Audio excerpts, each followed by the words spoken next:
who are going to be speaking with you this morning about planning grants. They have asked that you please hold your questions until the end. So just take note of anything that you might have a question about, and then go ahead and put it in the chat toward the end of the presentation. And between the three of us, we will make sure that we read your questions out loud and get some answers for you. And with that, I'll give it over to Chase and Rachel. Awesome. Thanks, Kirsten. Appreciate the introduction. Yeah, as she mentioned, Chase Sawyer, Rachel Jordan, both in with DHCD, the Office of Outreach, Plan, and Compliance.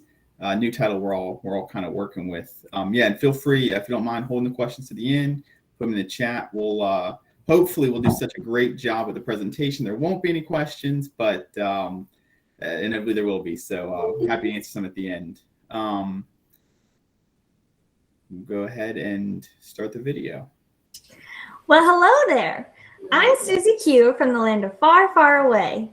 I just moved to Virginia, specifically in the left part towards the bottom if you're looking at a map. Well, that's what we call Southwest Virginia. I'm Chase with the Virginia Department of Housing and Community Development, or DHCD for short. Virginia's a great place to live, especially if you love outdoor recreation and activities. Commonwealth Virginia is unique, and every little part of every region is a little bit different. On the eastern part of the state, there's access to the Atlantic Ocean, Interstate 95, so East Coast road trips are doable.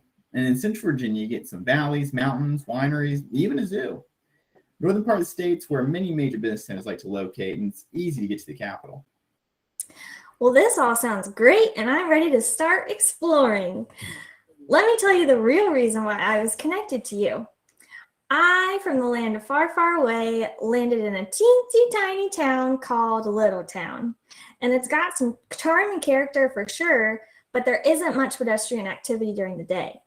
The downtown area, called Settler Square, is pretty, but there aren't many businesses on the main street. Also, there's a beautiful pond with lots of green space, just perfect for a picnic or some fishing, just around the bend adjacent to the downtown, called the Mediterranean Sea. But there isn't a safe or easy way to walk there. What can I do as a caring, engaged resident in Little Town to make it a more business and pedestrian-friendly community center? Well, Little Town sounds like a gem hidden in the rough. Many unique assets and natural resources can be leveraged to create a more vibrant and meaningful community, creating a true sense of place. The vision sounds a lot like something the town of Narrows went through, which is also located in Southwest Virginia. Let me share with you how they took a vision of revitalizing their downtown area, while also connecting to outdoor recreation and access to the river, Wolf Creek, the reality for the community. This is the town's story of pursuing what we at DHCD call a planning grant. All right, so just as a warning, don't worry, we are much better at our jobs as state employees than we are actors. So just rest assured there. So no, welcome to Virginia. We know as Amanda covered in the beginning, some of you all are very experienced with the CDBG process and the ins and outs of it. Some of you are very new, and we love seeing both. Some of you more experienced folks do bring just that expertise and that level of experience to help us really make the program better. And then you new folks do bring a fresh perspective to help us look at things a little bit differently. So Sherry, if you want to go ahead and start the presentation. So as Sherry and Kirsten mentioned in the beginning, we'll be talking about planning grants, as part of the CDBG funding sort of grants. So CDBG Community Development Block Grant, within that we have a number of different revenue sources, planning grants being one of them. The kind of the foundation and structure for getting to those bigger construction community improvement grants.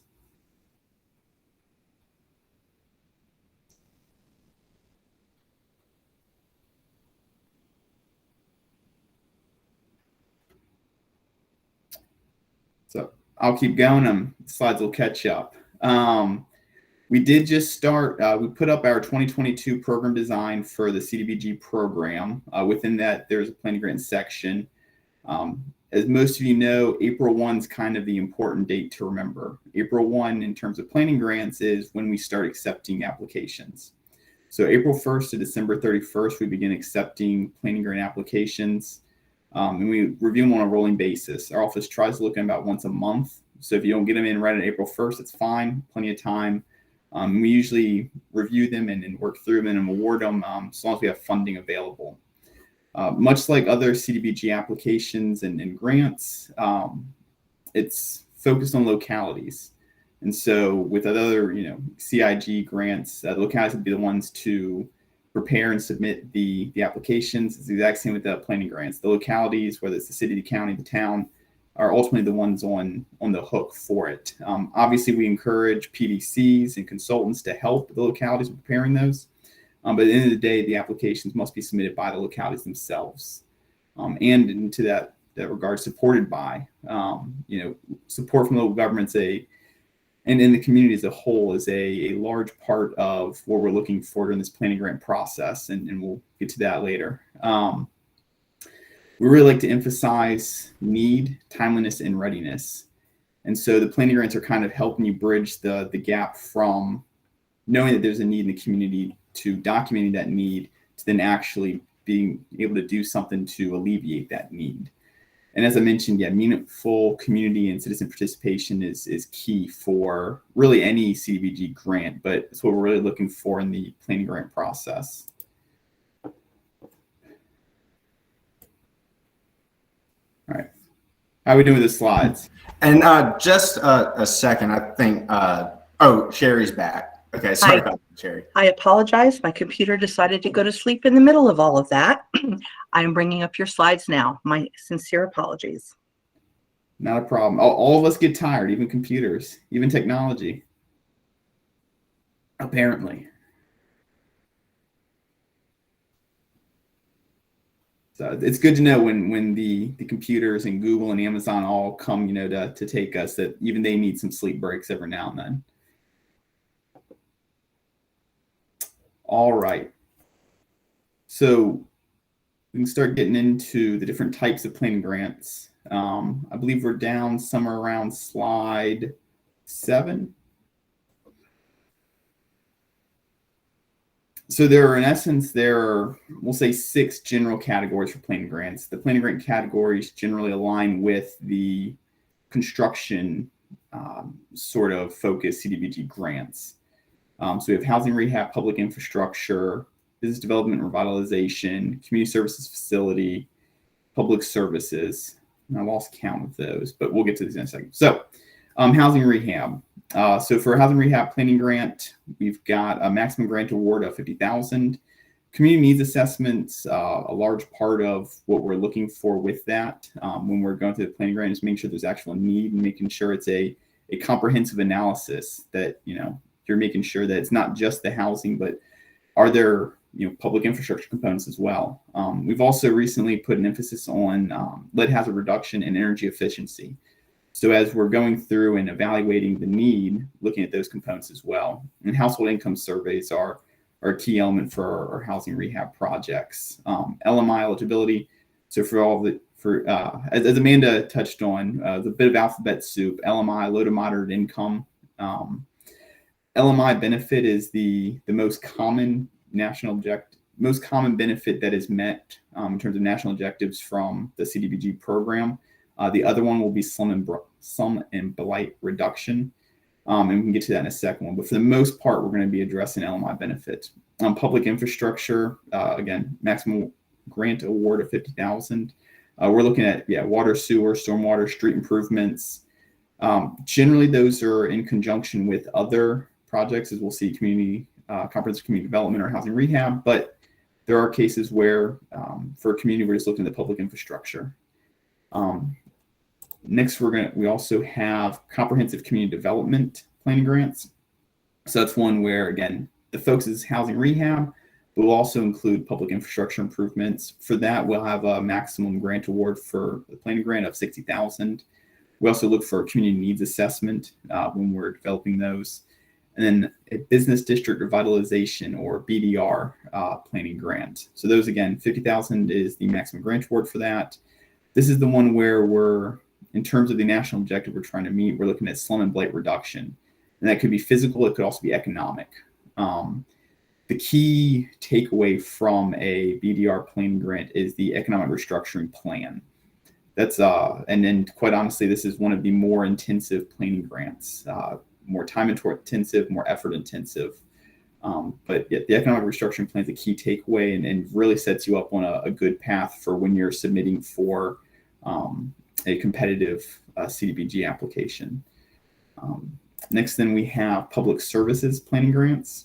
So again, $50,000 for these awards, and we're looking in these for new or a significantly expanded community service. We're not really looking to kind of offset or offset other current going costs. We're looking for an expanded new service. This year, we're in our program design, we're really emphasizing lead hazard reduction, child care services, and health services. Not to say that those are the only services we're looking at. Again, on our website, we have the new program design. We kind of list out some other examples of public service projects. But these are the ones we're sort of emphasizing for now. And then community service facilities, again, $50,000 for the maximum grant award. We're looking at physical facilities. And the key part of this that we're looking to get out of a planning grant would be the staffing operations plan. It's very important for us, and that kind of goes with the future use. We want to make sure that there's a long-range sustainable plan when we're developing these projects. It's not just a 2-3 year. We're looking 5, 10, 20 years down the road to make sure that there's some longevity with any improvements that will be made. I know I said that there were only 6-ish types of planning grants. There is kind of a 7th-ish, so a regional planning grant. So this is more of a regional, generally in the form of studies. So we're looking at 2 or more local governments kind of coming together to put in a planning grant application. Housing studies have been the most common lately. But again, with this, we're still looking for PER surveys and community needs assessments. But a regional one, and that would kind of take in, again, 2 or more local governments and kind of focus on either housing or economic revitalization, any number of things, but again, usually in the form of a study. So when it comes to the planning grants, it's always tough to say typical, but we do have some typical stakeholders we like to see working with. Obviously, our partners with the Planning District Commissions, our PDCs are big ones, very common and required for a lot of our construction or CIG grants. Virginia Housing Development Authority, Federal Home Loan Banks, U.S. Department of Agriculture, USDA, or the Tobacco Commission. Again, these are just some examples for the housing stakeholders, but some common ones we see. And then with downtown, and we will get into this more here in a second, but Main Street businesses, Go Virginia Chambers of Commerce. We really just, when it comes to stakeholder involvement, want to see a wide range of community involvement, not just the ones that are directly impact, but those from around the community, that there is that support, that momentum, and a sustainable effort to go through. And for instance, like we'll get into with, for example, the business district revitalization project takes a lot of effort and a lot more time. So we want to make sure that those efforts are sustained and carried through to the end of the project. So I will now turn it over to Rachel Jordan for the next little bit. Thank you, Chase. So I'm going to walk us through a little bit about the town of Narrows, their downtown revitalization business district planning grant process. If you'll recall from our opening video, Susie Q had just moved to a place in Southwest that obviously had a lot of local assets, but she didn't know where to start to make it better. So we wanted to highlight a good example of a BDR process. The town of Narrows is small. It's located, the heart of downtown Narrows is located on the south side of the New River, across a bridge, and on right off of US 460. And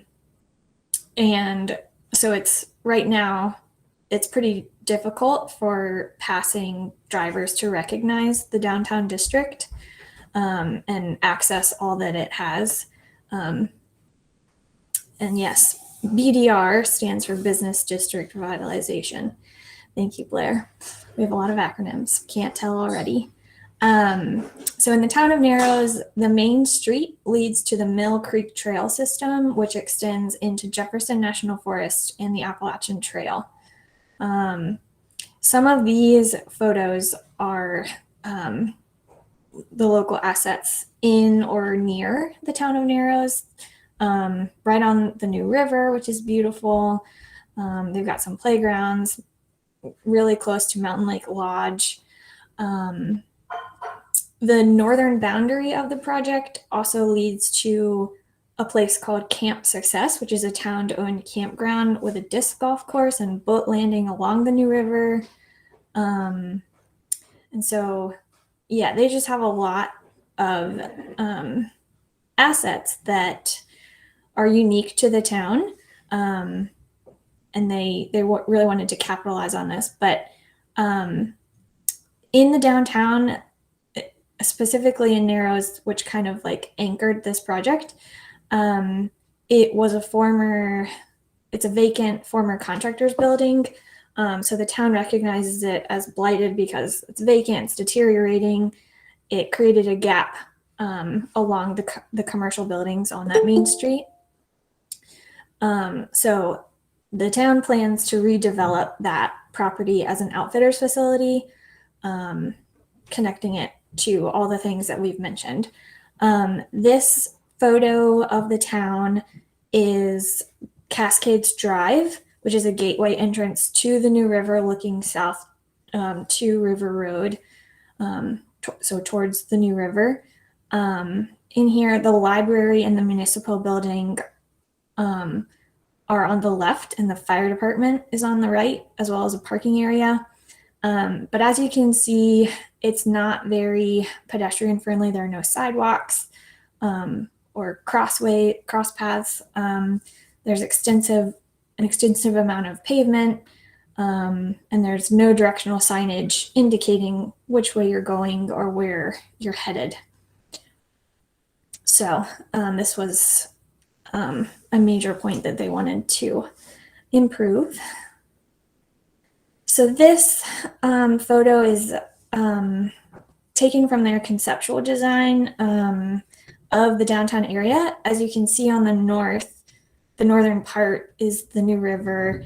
In the center, there's some parking, some commercial buildings, but they added the vacant building that they're going to make into an outdoor outfitters facility, as well as a central lawn and like activity green and some parks to really capitalize on the access to trails and the river.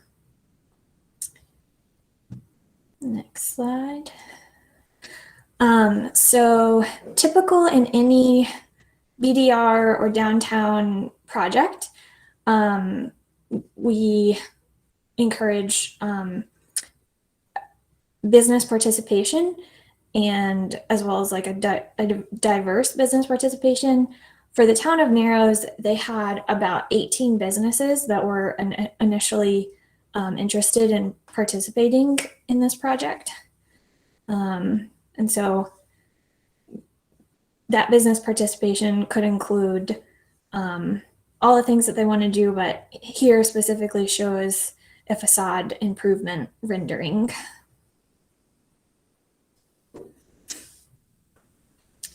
Some of the other things that are typical in a BDR project and with the town of Narrows specifically is wayfinding signage. So really, when we talked about that gateway entrance, showing where you're going, where you are, why it's important, and then improving pedestrian and cycling access are streetscape improvements and sidewalks, and connecting all the parks and the green space.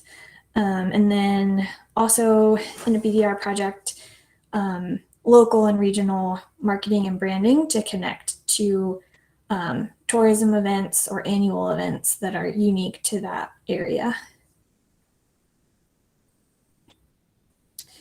So these were the specific strategic goals that the town of Narrows came up with. As you can see, the first three are related to tourism and outdoor recreation and connecting specifically to the natural assets that the town of Narrows has, and in a larger sense, Giles County. And then also supporting economic development efforts through site and building redevelopment, and then promoting business development.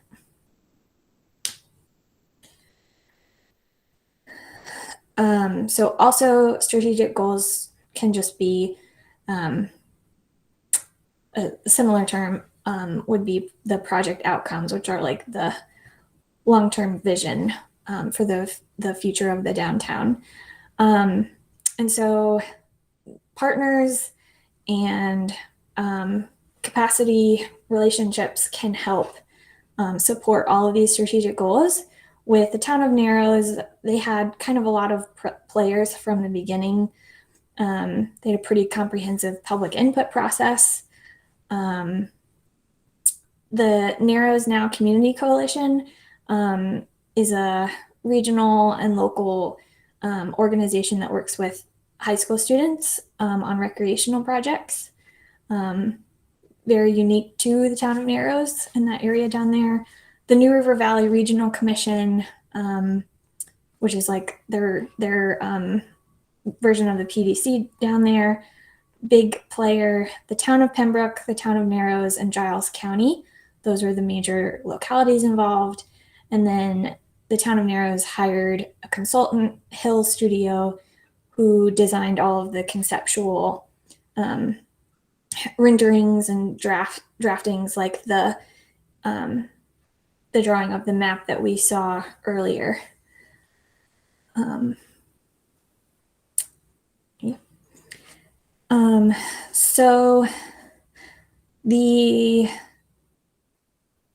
So just an overview of our downtown planning grant process. Number one, start with your project area, where you want to improve. We leave that determination up to you guys, because as you can see, the town of Narrows had unique local and regional assets that they wanted to build upon. And so that's why we leave the project area and the boundaries specifically up to you. And then two, identify unique local, regional, and natural assets. One thing to keep in mind is that assets are going to be unique to every community, whether you're in the mountains or on the East Coast or on the Eastern Shore and you have access to water. Anything that's unique to your community, that's what you want to capitalize on. Developing short and long-term goals and visions. A lot of this comes from the public input process, where you get the community together, you brainstorm visions and what you want for the downtown, or whatever project area you're focusing on. Identifying strengths and weaknesses and hopes for the future. This is also where a consultant could be useful, because you're bringing in like a neutral party to just like guide that process. Promoting local and regional partnerships is also super important, just like with funding and timeliness and managing the project, and bringing everybody together and coming up with realistic goals. It's super important. And as I've mentioned, community engagement is key from the beginning of the process. We just here at DHCD love to see notes and like screenshots of people drawing different things of what they want. And ultimately, that's what makes a really great, strong project.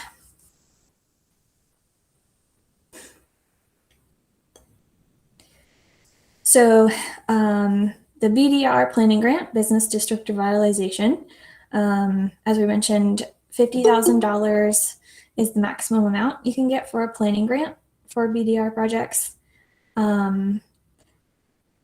It is important that you demonstrate that BDR is the highest community need. This can be done in several ways. As I mentioned, a strong, comprehensive community engagement process to analyze and assess what is currently in place and what is needed by the community. One of our requirements is that for a physical inventory, a minimum of 25% physical blight or a 50% vacancy rate is required to meet our BDR guidelines. We also encourage Virginia Main Street community affiliation. If you go to the Virginia Main Street website, they also have a lot of resources about how to build relationships and mobilize resources. So that's a definite, we really encourage that. An economic restructuring plan is required for a BDR project. And it's key to guiding your BDR projects and the project outcomes. And then typically BDR projects, which is why we kind of wanted to highlight the Narrows project, they typically require more capacity and more resources to be leveraged just because there are so many aspects involved. So a planning grant is really going to help guide your BDR project. And these are just some questions that you might want to consider when you're planning your next downtown project. Whether you're in an enterprise zone or an opportunity zone or historic district, if any of those apply, there might be some local organizations that you might want to get involved from the beginning, or potentially lead to other funding sources. A community spark plug, those are people that are involved from the beginning and like gung-ho about this project, ready to keep it going. They really can make a project really successful, and they can bring in other people that they know in the community that can guide the project as well. And yeah, just as I mentioned, demonstrating need, but also demonstrating why is right now the right time is important. Next slide. So some of the best practices for a downtown planning grant, as I mentioned, community engagement, community input. This is these steps are really when you start mobilizing your resources, getting the community on board, making sure that the community needs have truly been captured and are going to drive this planning grant project. And then maximizing local and regional capacity that's on the locality or community organizations, all the major players involved. The planning grant process will help you finalize those as you go into your whatever your downtown project is. And then timetable and costs, making sure that you have realistic goals that can be achieved within the time frame of your project, and that you have enough funding, kind of important, to make your project successful. And there are lots of different sources of funding. As I mentioned, the Virginia Main Street is a great resource to find some of those. We are also always a resource because CDBG is an important part of your funding, but we also encourage other sources of funding to be used alongside CDBG funding. So So next, I think Chase is gonna take us along. I will. So we wanted to highlight a BDR, Business Revitalization Planning Grant. We felt like it was a really good example of what we're looking for in general. Obviously, there are 5 other types of planning grants as well, but we feel like Rachel covered really dives into what we're looking for a planning grant. And that's creating a solid plan. So with the housing rehab planning grant, some of the specifics for that, what we're looking for. Again, the planning grant could go towards a scattered site project or a targeted housing project. And again, with that, and what we find ourselves with a lot of the planning grants sort of flushing out and answering the question, why? So for a scattered site or targeted housing, why those houses? Why that area? Why'd you choose these and not that? Infrastructure improvements, reconstruction, demolition. So we're looking to the different types of housing rehab that we can look to fund. But again, it's going to come back to why. Why are we looking to improve it? Why are we looking to just reconstruct? Why are we going to demolish it? Key part of the planning grant process, so we can get to this in a little bit later, but from the time you apply to the time you're awarded, we have what we call initial activities. So those sort of activities to get you from submitting your application with your idea and identifying your needs to actually funding and working as a team. So your project management team with your community development specialist. So part of those initial activities for a housing rehab project are going to include your housing inspections, your work write-up, the need assessment, the income surveys, really building a solid foundation for that plan to succeed. And low capacity availability housing rehab specialists. We understand these are limits. We understand there's a lot of limits for a lot of localities. And that's really what the planning grants get to the heart of, is helping to increase that capacity. We recognize that you're not going to have a good project if you don't have a good plan. And so we want to try to use these funds to increase the capacity. And we realize, especially now, and with 2021, and you can't imagine 2022 is going to be different. We do realize that there are some limitations, specifically with housing rehab projects. And so we want to try to help lay a solid foundation as best we can with these funds.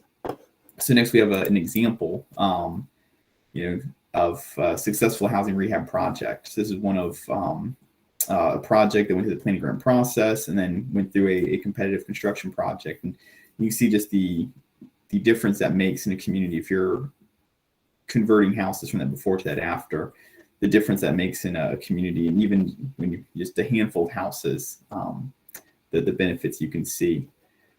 So public infrastructure, planning grants, again, 50,000 is the maximum for those. We're really looking for rate structure and history, rate information for those services, assuming it was water, sewer services. That's a key element of what we're evaluating when we get to a competitive application. Should you submit for in the spring? And it is important to note, and I don't believe I mentioned in the beginning, all these planning grants are with the goal of submitting for a competitive application, a competitive CDBG application.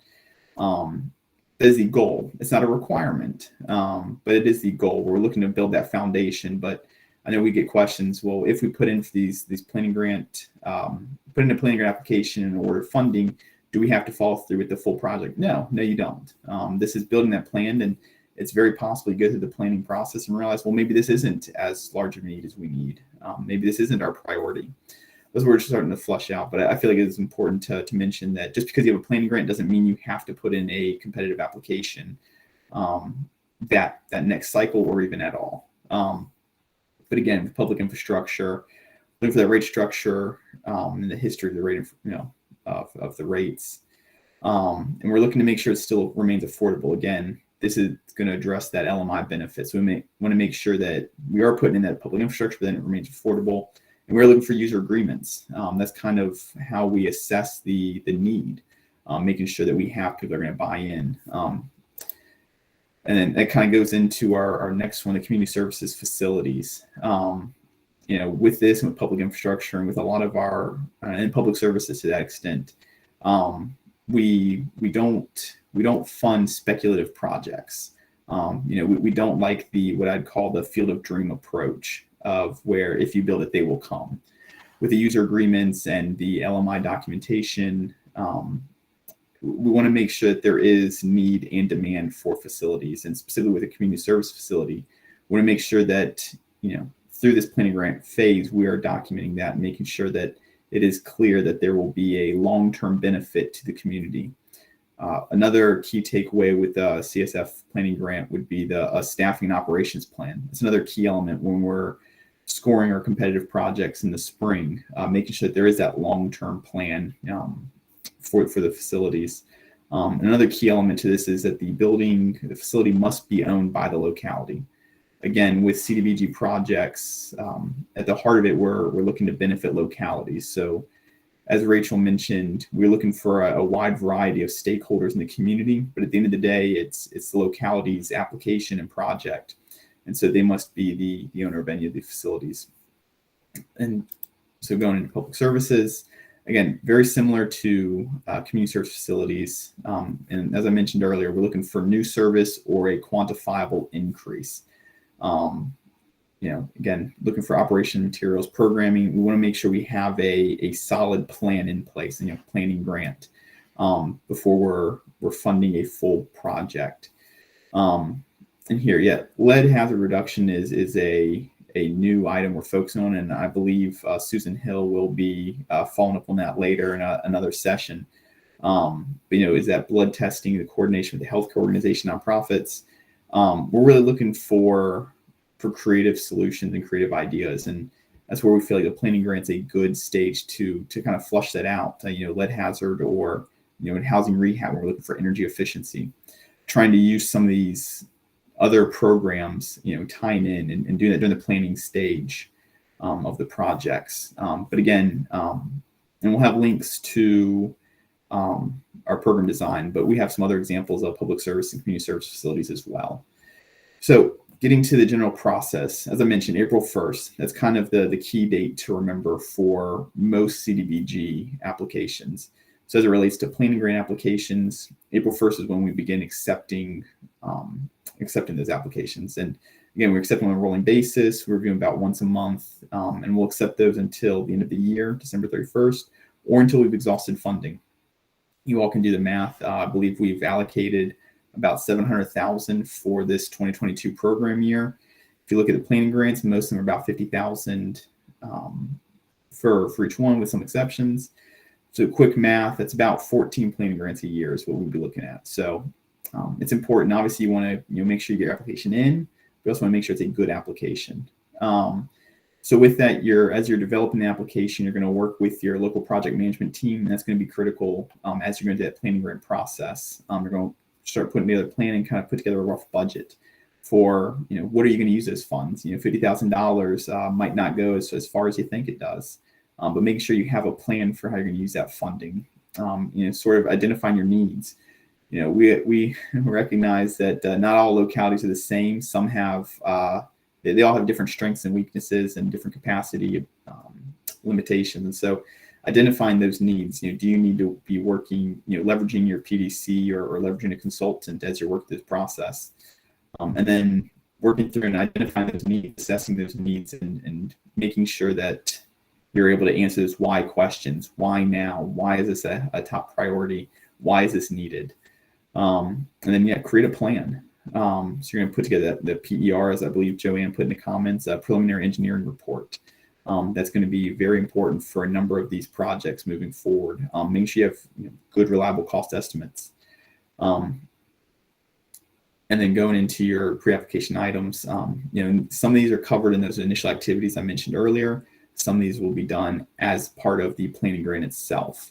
But really, the pre-application items are really getting you in a good posture for submitting that competitive application, should you choose to, come that spring. So helping with some of the public hearings, getting the resolutions from the local governments, and getting all those ducks in a row. And then the final step would be submitting that CIG, or the Community Improvement Grant application. I know I keep saying competitive. That's generally what it leads to, but it could also be an open submission application.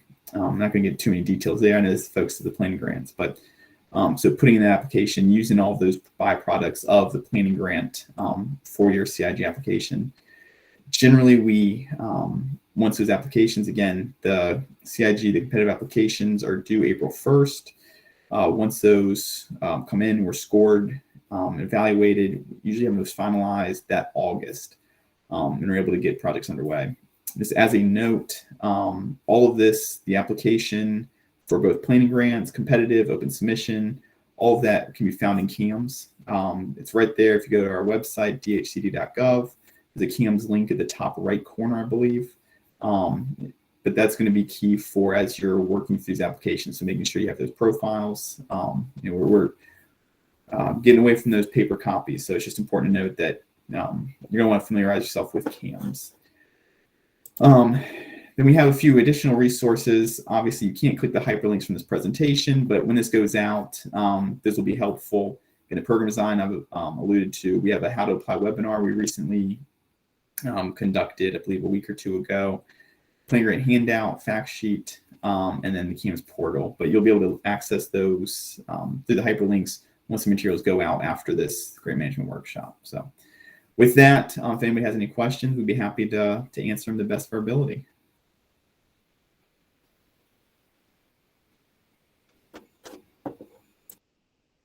Great presentation, Chase and Rachel. Thank you so much for that. We started about 5 minutes early, so we have about 5 minutes left in the session. If anybody has any questions, you can put them in the chat and we'll get them answered for you.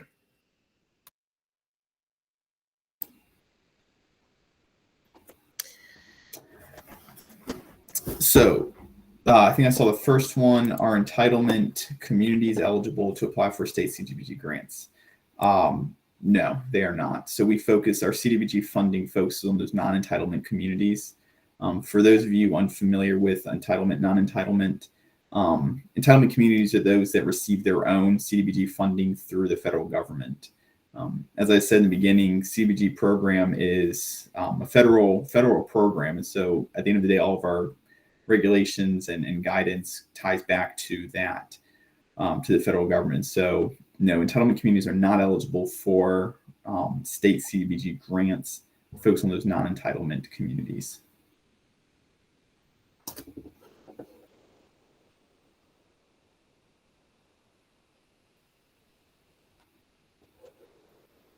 Chase and Rachel, we also have a question regarding the building must be owned by the locality. Can the locality have a debt due for the price invested by the BDR, as well as ordinances that support the economic restructuring so that property owner can maintain ownership, but if sold or not used as agreed, the money goes back to the town for efforts that continue to support restructure? That is a great question. Rachel, do you know the answer off the top of your head? Well, so in most cases, we do require the locality to own officially the building, but in some cases, a different form of security could suffice. But Mr. McCaleb, I'm going to put my email in the chat. So just email me this question and the specifics, and we can work through whether that's that would suffice or not. So let me put my email in here. Debbie Milton is indicating the planning grant can take a while. Can you talk a little about the time frame before you apply? So Debbie, are you talking about the time frame before you apply for the planning grant, or the time frame before you apply for one of those construction projects?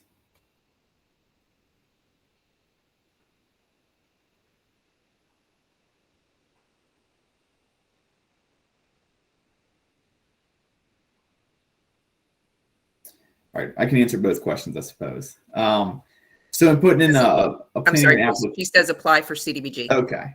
So yeah, so I mean, it really varies. It depends on, every locality and every type of project. And as we mentioned with the business district revitalization plan grant, those are more time intensive. Those could take anywhere from 12 to 24 months to really fully flesh out and have a solid plan and have that economic restructuring plan that we're looking for. Other projects might not take as long. It is perfectly feasible to submit a planning grant application April 1st, to have it reviewed by our team, have approval, say, May, June, and have 6 months to get all your ducks in a row, and then be able to put in or I guess 6 to 9 months, put an application come April. It is feasible. We would like to steer on the side of giving yourselves more time. Obviously, if you're putting in a planning grant application and awarded funding in November, December, probably not realistic that you'd have your materials ready for an application that April 1st. We don't want to say never, but to your point, no, it can take quite a while, and then there's nothing wrong with that. Again, this is making sure that we're laying the foundation for a solid project in the future. So make sure that we're doing our due diligence, working with our community development specialists to make sure that everything is in line, so it's not being rushed through. Obviously, we want to see these projects completed sooner rather than later, but we want to make sure at the end of the day it is a good, solid project that's being approved.